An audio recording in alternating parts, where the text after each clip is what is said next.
మీరు మారు మనసు పొందని ఎడల మీరందరూ అలాగే నశింతురు. Praise the lord. యూట్యూబ్లో ఈ వాక్యం వింటున్న ప్రతి ఒక్కరికి మన ప్రియమైన యేసుక్రీస్తు నామములో శుభములు తెలుపుకుంటున్నాను. నా ప్రియ సహోదరి సహోదరులారా, ఈరోజు మనం ధ్యానించబోయే అంశము మారు మనసు పొందకపోతే. ఈ అంశం కొద్దిసేపు ధ్యానించమని దేవుడు నన్ను ప్రేరేపించారు. అయితే వాక్యం మీ దాకా చేరిందంటే దేవుడు మీరు ఈ వాక్యం వినాలని కోరుకుంటున్నాడు కనుక ఎక్కడ స్కిప్ చేయకుండా పూర్తిగా వినండి. వాక్యం మీకు నచ్చినట్లయితే తప్పకుండా లైక్ చేయండి, షేర్ చేయండి, సబ్స్క్రైబ్ చేయండి, కామెంట్ కూడా చేయండి. మీ కామెంట్స్ నేను చదువుతాను. ఇక వాక్యంలోకి వెళ్ళిపోదాం. లూకా సువార్త 13వ అధ్యాయం 3 నుంచి 5 వచనాల వరకు చూసినట్లయితే, మీరు మారు మనసు పొందని ఎడల మీరందరూ అలాగే నశింతురు అంటూ పరిశుద్ధ గ్రంథంలో రాయబడి ఉండటం చూస్తున్నాం. యేసు ప్రభు 2 సందర్భాలను కొందరితో చెప్తూ ఈ మాటలన్నాడు. ఒకటి, గలిలయలో కొందరిని పిలాతు హింసించింది. 2, సిలోయంలోని గోపురం కూలి చనిపోయిన 18 మంది గురించిన విషయం. 1, హత్యలు. 2, ప్రమాదం. ఇవి నేటి కాలంలో కూడా మన చుట్టూ జరుగుతున్నవే. ఈ 2 సందర్భాల్లో కూడా యేసు ప్రభు చెప్పిన మాట ఒకటే, మీరు మారు మనసు పొందని ఎడల మీరందరూ అలాగే నశింతురు అని. ఈ మాట మనకు కూడా అన్వయించుకోవాలి. ఎందుకంటే ఇలాంటి సంఘటనలు మన చుట్టూ జరుగుతుంటాయి. ఏ న్యూస్ పేపర్ చూసినా, ఏ న్యూస్ ఛానల్ చూసినా ఇలాంటి వార్తలే. హత్యలు, ప్రమాదాలు, అన్నదమ్ములు చంపుకోవడం, తండ్రి కొడుకులు చంపుకోవడం, కుటుంబం మొత్తం ప్రమాదంలో చనిపోవడం నిత్యం మనం చూస్తూనే వింటూనే ఉంటాం. అలా జరిగినప్పుడు ఆ చనిపోయిన వారు పాపులను, అపరాధులను అనుకుంటాం.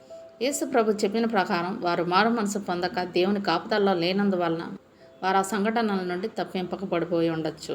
మనం కూడా మారు మనసు పొందకుండా దేవుని కాపుదల్లో లేకపోతే వారికి జరిగినట్టే మనకు కూడా జరుగుతుందని యేసు ప్రభు హెచ్చరిక చేశాడు. మనం నీతిమంతులము, నిజాయితీ పరులమని, మనలో ఏ పాపం లేదని దేవుడే మనకి సర్టిఫికేట్ ఇచ్చినట్టు మనకు అలాంటి పరిస్థితి రాదని చాలా ధైర్యంగా ఉంటాం. ప్రసంగి గ్రంథం 7వ అధ్యాయం 20వ వచనం చూసినట్లయితే, పాపము చేయక మేలు చేయుచుండు నీతిమంతుడు భూమి మీద ఒక్కడైనను లేడు అంటూ పరిశుద్ధ గ్రంథం సెలవిస్తుంది. పాపం చేయని వాడు ఈ భూమి మీద ఒక్కడు కూడా లేడని బైబిల్ చెప్తుంది. కాబట్టి మనం నీతిమంతులం కాము. అందరూ పాపం చేస్తున్న వారే.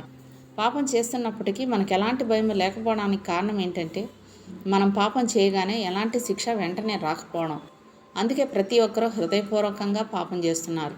దుష్క్రియకు తగిన శిక్ష శీఘ్రముగా కలుగుపోట చూచి మనుషుల భయం విడిచి హృదయపూర్వకంగా దుష్క్రియలు చేయుదురు అంటూ ప్రసంగి గ్రంథం 8వ అధ్యాయం 11వ వచనంలో రాయబడి ఉంటుంది. మనం చేసే పాపాల వలన మనకు శిక్ష వెంటనే రాకపోయినంత మాత్రాన మనం నీతిమంతులమైపోం. మారటానికి దేవుడు మనకిచ్చే సమయాన్ని సద్వినియోగం చేసుకోకపోతే యేసు ప్రభు చెప్పినట్టు మనకు కూడా ప్రమాదాలు సంభవిస్తాయి. మనం ఈ లోకంలో జీవిస్తున్నాం కాబట్టి ఈ లోకానుసారమైన మనసుతో కాకుండా దేవునికి ఇష్టమైన మనసుతో జీవించడమే మారు మనసు పొందడం. దేవునికి ఇష్టానుసారమైన మనసు మనకుంటే దేవుడు మనకు ఒక కంచె వేస్తాడని యోబు గ్రంథం 1వ అధ్యాయం 10వ వచనంలో రాయబడి ఉంటుంది. అప్పుడు దేవుడు చెప్పినట్టు ఎలాంటి ప్రమాదం మన దరి చేరదు. మరి నువ్వు మారు మనసు పొందావా? లేదంటే నేడే మారు మనసు పొందు. ఇదిగో ఇప్పుడే మిక్కిలి అనుకూలమైన సమయము. ఇదిగో ఇదే రక్షణ దినము.